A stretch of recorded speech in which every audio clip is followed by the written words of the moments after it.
मराठा समाजातल्या काही तरुणांकडून धनगर समाजाच्या तरुणांवर पण हल्ले होत आहेत, जसं बीडमध्ये एक घटना घडली. तर याला दोन्ही बाजूने हे होते ना, तुम्ही एकाच बाजू नाही का? हे बघा, हा विषय धनगर समाजाचा आणि मराठा समाजाची जुळी आहे. काही लोक दलाल, हे दलाल तुम्हाला सांगतो सुपरेबाज, जाती जातीत विष पेरण्यासाठी हे प्रयत्न करत.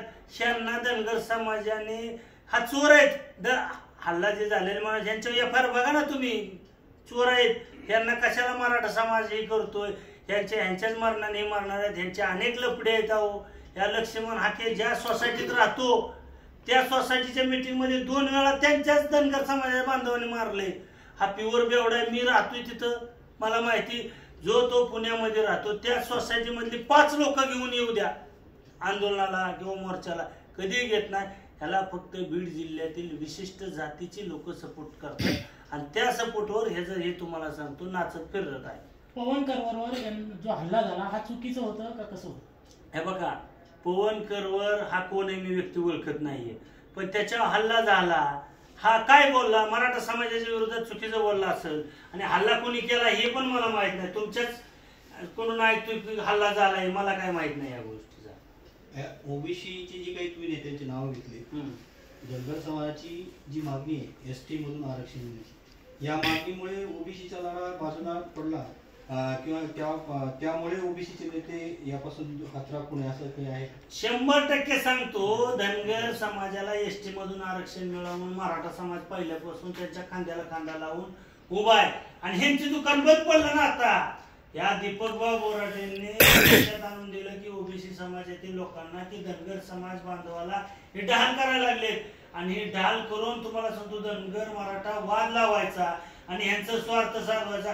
हे खड्यासारखे उघडे पडलेत, हे काहीच करू शकत नाहीत. अहो, मी दुसरा अजून सांगतो, या अजितदादा राष्ट्रवादी पक्षाचे प्रमुख म्हणतात आणि अजितदादाच्याच पक्षातील 2 विद्यमान मंत्री छगन भुजबळ हा सुनील हे धनंजय मुंडे अजितदादाच्या विरोधातच लक्ष्मण हाकेला चिल्लर दिली.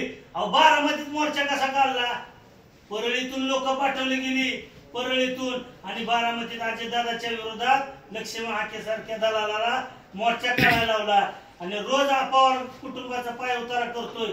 अहो अजितदादा, तुमचं दादा पण संपलेलं आहे. अहो, तुम्हीच काय म्हणता जातीवाद करू नका.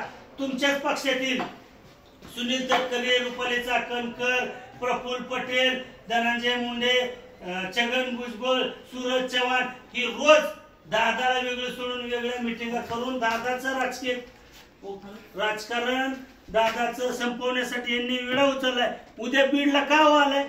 बीड अजितदादा बीड जिल्ह्याचे पालकमंत्री आहेत आणि तिथंच मोर्चा का काढावा लागला छगन भुजबळला? माझी विनंती आहे, दादा तुमचे सोर्स वापरा, तुमचं अस्तित्व संपवण्याच्या मागे लागलेले आहेत आणि छगन भुजबळला माझं आव्हान आहे, तू काढ नाही एवढ्यात का बीडलाच? अहो, ह्यांना बीड मध्ये जाती जातीमध्ये विष पेरायचंय आणि ही विष तुम्हाला सांगतो पेरून ह्यांचं राजकीय स्वार्थ फायदा साधवण्यासाठी हे करत आहेत. बाकी काही सुद्धा विषय नाही. ह्यांचं ओबीसीतील राजकीय अस्तित्व स्थिर झालेलं आहे. ह्यांना आता ओबीसीने पण ओळखलंय. कोण म्हणतो ओबीसीचा मराठा समाज 18 पगड जातीतील आज बी लोक आमच्या बरोबर आहेत ना. हे ठराविक 2-4 लोक सोडली तर आज बी आमच्या सोबत गावगाड्यात एकत्र आहे आम्ही ओबीसी मराठा.